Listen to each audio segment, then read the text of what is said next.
Jumpa lagi dengan saya Lutfi di Lutfi Dorking. Kali ini kita ada yang baru, pakai jam tangan. Oh iya, sudah lama tidak berjumpa.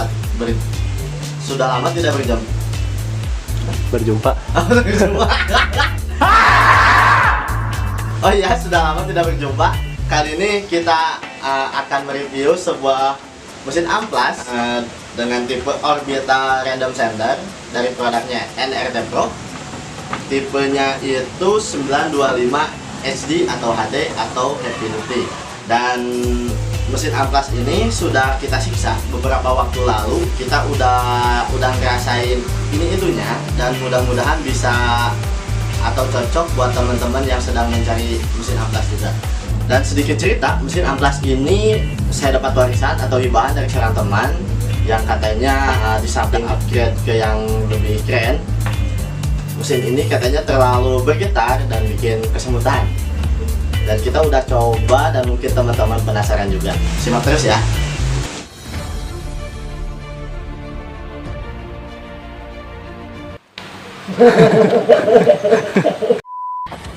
Sebelum melanjutkan, tolong bantu saya untuk menekan tombol subscribe dan lonceng demi meningkatkan konten yang semakin berkualitas dan lebih baik lagi. Terima kasih. Untuk mekanisme mesin Orbital Random Sender ini, dan sesuai namanya, dia itu berputar atau mengorbit dan secara random atau acak juga. Jadi dia berputar, tapi untuk fokusnya itu dia mengacak, tidak seperti mesin gerinda yang dipakai ngamplas. Dia hanya berputar. Dan untuk ukuran padnya sendiri ini berukuran 5 inch. Dan untuk mekanisme pemasangan kertas amplasnya pakai sistem velcro, atau di tempat saya itu istilahnya perepet. Dan untuk sistem velcro sendiri menurut saya sangat efektif banget atau dalam bongkar pasang kertas amplasnya. Dan di sini untuk tingkat abrasifnya juga tinggi karena di sini ngepres ya teman-teman, dan bisa langsung nempel secara maksimal ke media kayu yang akan kita amplas. Untuk di bagian kertasnya di sini terdapat lubang-lubang. Nah, di sini pun juga sama ya. Yang fungsinya dan mungkin di sini agak kurang sedikit presisi, entah itu kertas amplasnya atau apanya. Seenggaknya untuk lubang yang ini tujuannya untuk menghisap debu, karena di sini terdapat sebuah fan atau pen kipas yang nantinya mendorong debu abrasif kayu ke bagian dashback, yang katanya nanti bisa dihubungkan juga ke vacuum cleaner. Yang kenyataannya kita nggak tahu pakai konektor yang jenis apa dan belinya di mana, entah itu kita harus DIY atau apa. Karena untuk dashbacknya sendiri di sini sudah cukup efektif setelah kita coba. Nah, untuk kertas amplasnya sendiri di tempat saya agak susah juga nyarinya, jadi saya sering order aja di online, dan sekali beli pun kita cukup banyak juga ya, itu stok lah ya. Masa iya beli satu ongkos kirim sekian. Tapi buat teman-teman yang kasusnya sama, nanti link rekomendasi tokonya saya simpan di deskripsi ya. Di sini ada beberapa varian seperti kertas amplas pada umumnya, dan saya udah nyoba sampai grade 600. Untuk build quality sendiri, untuk mesin amplas kita sebut saja power sander. Menurut saya ini udah cukup bagus karena di sini plastiknya sudah lumayan lah ya, dan ada beberapa bagian yang udah dilapisi karet. Dan di sini teman-teman bisa lihat sudah ada gripnya atau teksturnya yang mungkin udah bisa bikin tangan kita lebih nyaman. Mungkin ya, itu pendapat saya secara objektif. Dan untuk bagian switch di sini disimpan di depan, dan kita cukup pakai 2 jari aja untuk mengaktifkan dan mematikan power sendernya. Selanjutnya untuk spesifikasi lebih lanjut, kita di sini udah dibekali dengan 6 speed atau variable speed dengan 6 kecepatan. Dan untuk power yang tertulis di sini 240 watt. Mungkin itu maksimal ya, dan setelah kita coba untuk speed 1 di sini nggak makan power, dan 2 pun sama. Dan kalau 3 di sini sekitar, dan untuk 3 di sini sekitar 30-an, dan untuk speed 4 setelah kita cek sekitar 80-an, dan untuk speed 5 sekitar 130, dan untuk speed maksimal atau 6 di sini makan powernya sekitar 180-an. Oh ya, dan untuk mesin amplas ini karena belum cordless, di sini dibekali dengan kabel dengan panjang sekitar 2 meter. Dan mungkin kalau teman-teman misalnya kurang, bisa pakai extension seperti biasanya. Dan terakhir untuk ulasan, menurut saya untuk embel-embel heavy duty mungkin berlaku juga untuk semua portur atau semua alat, selama kita selalu maintenance alatnya dan menggunakannya secara manusiawi atau secara peruntuannya, mungkin tingkat keawetannya akan bertambah, dan itu akan berpengaruh beberapa persen, di samping alatnya juga sudah mumpuni untuk tipe heavy duty atau untuk kerja keras. Dan kenyataannya mesin amplas ini bisa dibilang aman-aman saja, dan untuk getaran mungkin di sini sangat bergetar ya teman-teman, bahkan bisa bikin kesemutan. Cuman kalau dibandingkan dengan yang tipe seat sander, di sini single speed, ini getarannya udah aja bergetar. Dan kalau untuk yang tipe orbital random sander ini, karena di sini sudah ada fitur variable speed, kita tinggal kurangi saja kecepatannya dan getarannya pun akan berkurang.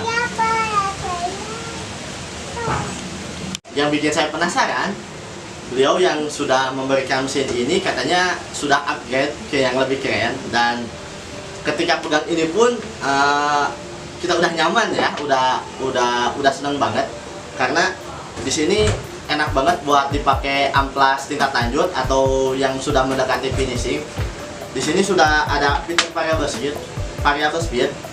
Ya, kita tinggal atur kecepatannya serendah mungkin. Mungkin di sini untuk speed 3 ya, kecepatan rendahnya, karena untuk speed 1 dan 2 di sini nggak berfungsi, dan mohon dimaklumi. Ya, dan untuk penggunaan kertasnya sendiri, di sini tinggal pakai kertas yang lebih besar atau yang lebih halus. Udah enak banget dipakai finishing. Dan untuk penghalusan atau meratakan, mungkin saya lebih cenderung pakai yang seat sander atau yang petak panjang. Dan untuk harganya sendiri, di sini setelah saya searching, harganya di atas yang seat sander atau yang petak panjang ya teman-teman, untuk mesin amplas yang orbital atau yang bulat. Adapun beberapa kelebihan yang saya sukai dari mesin orbital random sander ini, diantaranya kertas amplas yang bisa dibilang lebih cepat, lebih optimal saat bongkar pasang, karena di sini ngepres ya, dan bisa menyentuh secara maksimal pada media kayu yang nanti kita akan amplas. Selanjutnya terdapat lubang-lubang yang cukup efektif karena sudah dimaksimalkan dengan sistem pemakuman oleh fan atau kipas yang nanti akan dialirkan ke dashbag, yang bisa meminimalisir berhamburannya debu saat proses pengamplasan, yang mungkin akan lebih baik bila disambungkan dengan vacuum cleaner, yang seperti saya bilang tadi, yang susah itu konverternya, entah itu DIY atau kita nyari secara terpisah. Selanjutnya untuk build quality-nya juga pun sudah bisa dibilang cukup bagus, karena plastiknya sudah keras dan sudah ada karetnya juga. Dan untuk handling menurut saya cukup nyaman, dan untuk ukurannya sendiri ini sepertinya umum kalau kita lihat di Google, karena ini mesin orbital sander pertama saya dan dikasih juga.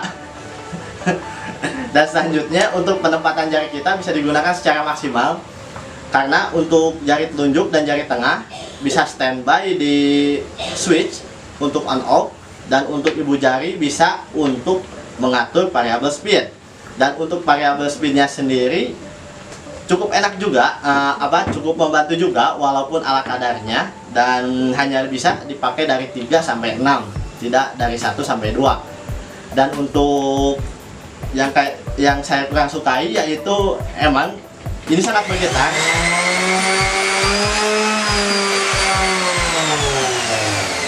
Sangat bergetar, sangat berisik juga.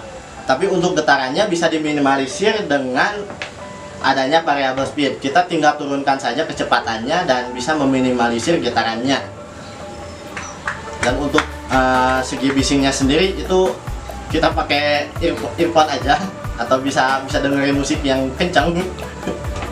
Tapi kalau dibandingkan dengan seat sander, ini mesin amblas pertama saya.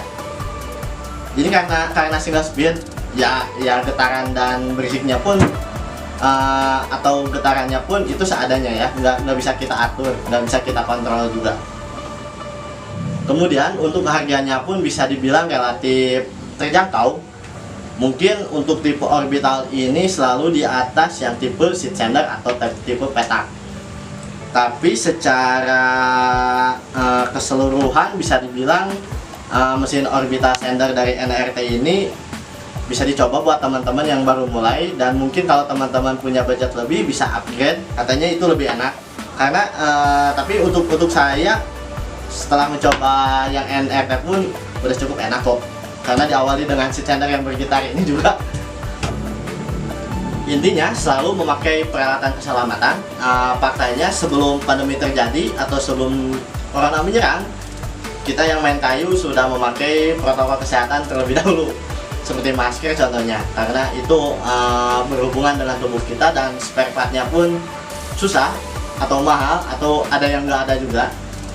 Dan buat teman-teman yang sudah nyoba bisa sharing di kolom komentar, dan yang mau nyoba mungkin nanti linknya saya simpan di kolom deskripsi untuk toko rekomendasi pilihan. Dan buat teman-teman yang punya rekomendasi lain bisa sharing juga di bawah. Dan seperti biasa, mohon maaf bila ada sesuatu yang sesat, tolong dikoreksi bila ada kekeliruan. Selamat berjumpa lagi dengan Lutz Woodworking.